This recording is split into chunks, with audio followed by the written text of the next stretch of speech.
ಕಡೆಗೆ ಕೊರೋನಾ, ಇನ್ನೊಂದು ಕಡೆಗೆ ಮಿಜಾಂಗ್ ಚಂಡಮಾರುತದ ಅಬ್ಬರ ಇದೆಯಲ್ಲ ಅದು ಜಾಸ್ತಿ ಆಗ್ತಿದೆ. ತಮಿಳುನಾಡಿನಲ್ಲಿ ವಿಪರೀತ ಪ್ರಮಾಣದಲ್ಲಿ ಮಳೆ ಸುರಿತಾ ಇದೆ. ವಿಪರೀತ ಪ್ರಮಾಣದಲ್ಲಿ ಅಂದರೆ ಈ ಒಂದು ಕಡೆಗೆ ಮೊದಲಾದಂಥ ನಷ್ಟ ಅದಾದಮೇಲೆ ಈಗ ಅದರ ಮುಂದುವರೆದ ಭಾಗ.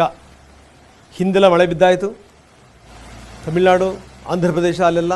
ಈಗ ಮತ್ತೆ ತಮಿಳುನಾಡಿನಲ್ಲಿ ವಿಪರೀತವಾಗಿ ಮಳೆ, ಅದರಲ್ಲೂ ಚೆನ್ನೈ ಭಾಗದಲ್ಲಿ ಧಾರಾಕಾರವಾಗಿ ಮಳೆ ಸುರಿತಾ ಇದೆ. ಜನಜೀವನ ಸಂಪೂರ್ಣ ಅಸ್ತವ್ಯಸ್ತಗೊಂಡಿದೆ. ಈ ಪಾಟಿ ನೀರು ನಿಂತು ಬಿಟ್ಟರೆ ಏನು ಮಾಡಬೇಕು ಜನರು ಪಾಪ, ಹಿಂಗೆ ಬದುಕಬೇಕು. ಇದು ನೋಡಿ, ಇನ್ನು ಮನುಷ್ಯರದೇ ಆ ಸ್ಥಿತಿ ಆದರೆ ಇನ್ನು ಪ್ರಾಣಿಗಳ ಕಥೆ ಏನು? ಇವು ನೋಡಿ, ಅಟ್ಲೀಸ್ಟ್ ಏನು ಅಂದರೆ ಮನುಷ್ಯರಿಗೆ ಇಲ್ದಿರುವಂಥ ಶಿಸ್ತು ಪ್ರಾಣಿಗಳಲ್ಲಿ ಕಾಣ್ತಾ ಇದೆ. ಎಷ್ಟು ಸಾಲಾಗಿ ಬರ್ತಾ ಇವೆ, ಗೊತ್ತಿದೆ ಅವಕ್ಕೆ ಅಪಾಯ ಏನು ಎತ್ತ ಅಂತೇಳಿ ಅಂತ.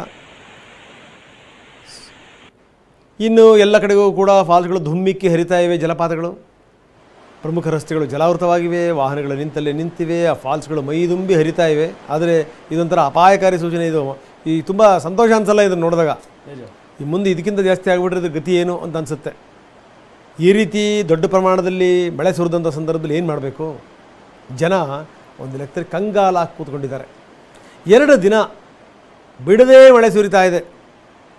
ಬಹುಶಃ ಅದರ ಪರಿಣಾಮ ಮುಂದಿನ ದಿನಗಳಲ್ಲಿ ಆಂಧ್ರ ಪ್ರದೇಶ ಮತ್ತು ಕರ್ನಾಟಕಕ್ಕೂ ಕೂಡ ತಟ್ಟಿದ್ರು, ಅದರಲ್ಲಿ ಬೆಂಗಳೂರಿಗೆ ತಟ್ಟಿದ್ರು ಕೂಡ ಆಶ್ಚರ್ಯ ಇಲ್ಲ. ಇನ್ನು ಬರೀ ಚೆನ್ನೈ ಮಾತ್ರ ಅಲ್ಲ, ಕನ್ಯಾಕುಮಾರಿ ಭಾಗದಲ್ಲೂ ಕೂಡ ವಿಪರೀತ ಪ್ರಮಾಣದಲ್ಲಿ ಮಳೆ ಸುರಿತಾ ಇದೆ. ಇನ್ನು ತಿರುವನಲ್ವೇಲಿ ಪ್ರದೇಶ ಇದೆಯಲ್ಲ ಸಂಪೂರ್ಣ ಜಲಾವೃತಗೊಂಡಿದೆ. ವೆಹಿಕಲ್ಗಳು ನಿಂತಲ್ಲೇ ನಿಂತಿವೆ ಅಂತ ಸಂಗತಿ. ತೆಂಕಾಸಿ, ರಾಮನಾಥಪುರಂ, ತೂತುಕುಡಿ, ಕನ್ಯಾಕುಮಾರಿ, ಚೆನ್ನೈ ಇಲ್ಲೆಲ್ಲ ಕಡೆಗೆ ವಿಪರೀತವಾಗಿ ಮಳೆ.